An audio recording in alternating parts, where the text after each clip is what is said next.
I appreciate the opportunity to be here today to talk about the great work of the men and women of the FBI. Let me start with a quick update on the investigation into the January 6th attack here at the Capitol. I was appalled, like you, at the violence and destruction that we saw that day. I was appalled that you, our country's elected leaders, were victimized right here in these very halls. That attack, that siege, was criminal behavior, plain and simple, and it's behavior that we, the FBI, view as domestic terrorism. It's got no place in our democracy, and tolerating it would make a mockery of our nation's rule of law. The rule of law, of course, is our country's bedrock, and it's our guiding principle at the FBI.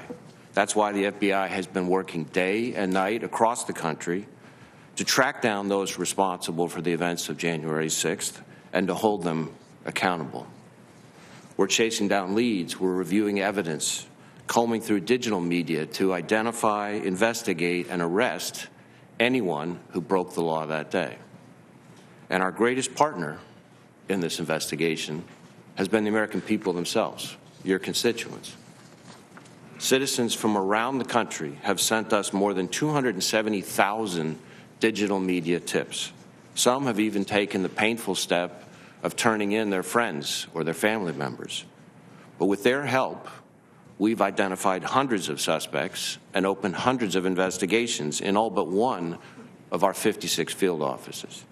And of those identified, we've arrested already more than 270 individuals to date, over 300 when you include the ones of our partners, with more subjects being identified and charged just about every single day.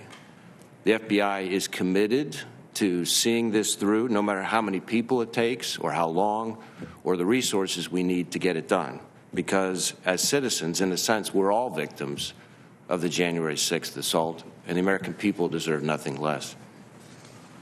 Unfortunately, as you noted, Mr. Chairman, January 6th was not an isolated event. The problem of domestic terrorism has been metastasizing across the country for a long time now, and it's not going away anytime soon. At the FBI, we've been sounding the alarm on it for a number of years now. I've been sounding the alarm about domestic terrorism since, I think, just about my first month on the job when I first started appearing up on the Hill, and I've spoken about it in maybe a dozen different congressional hearings. So whenever we've had the chance, we've tried to emphasize that this is a top concern and remains so for the FBI.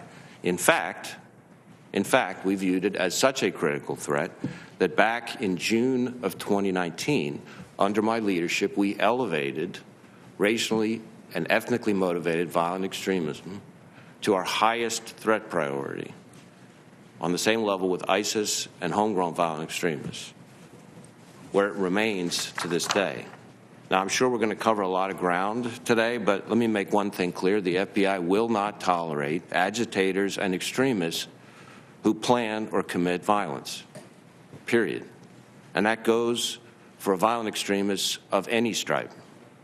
As I've said many times, we do not investigate ideology, but we focus on acts of violence and violations of federal law. And when we see those, we will bring to bear the full weight of our resources, our experience, and our partnerships.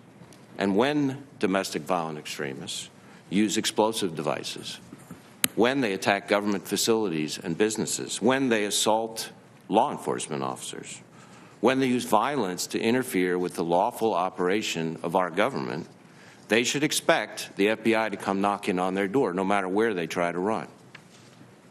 Now, of course, these are not the only issues the FBI is focused on every day, and as I hope we'll discuss in more detail this morning, we confront a wide variety of threats in countless other forms, like the solar winds intrusions, which we're working to investigate and counter with our intelligence, law enforcement, and private sector partners, both here and abroad, not to mention a huge range of other cyber threats from nation states, criminals, and toxic combinations of the two, like the vast, unrelenting counterintelligence threat from China, and of course the alarming threat of violence towards law enforcement officers, a threat that's especially close to home here in the Capitol, The attack on January 6th not only resulted in the injuries of over 100 law enforcement officers, but also the tragic death of U.S. Capitol Police Officer Brian Sicknick in the line of duty.